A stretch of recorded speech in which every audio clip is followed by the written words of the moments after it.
everybody. I thought I would give you my top 3 tips on what to consider when you finish your training and you are a newly qualified GP. So tip number 1, look for a job in a training practice. They're generally a bit more supportive than non-training practices.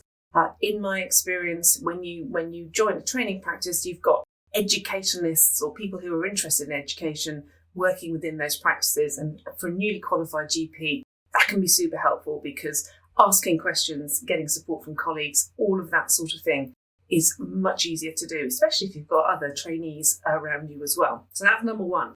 Number 2, look up for one of these first 5 fellowship programs. They're springing up all over the country.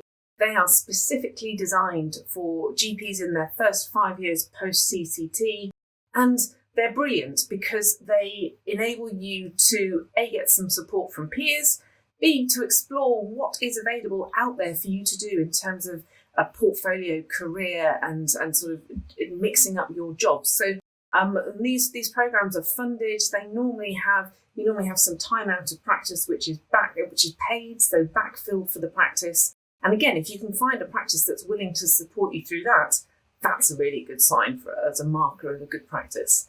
And then thirdly, portfolio career all the way. It's the way forward in terms of being able to mix up your working week. That's why general practice is such a brilliant career choice. You can do pretty much anything in your working week. And that just keeps your week really flexible and varied and super interesting. So there you go. That's my top 3 tips. Hope you find that helpful. Good luck.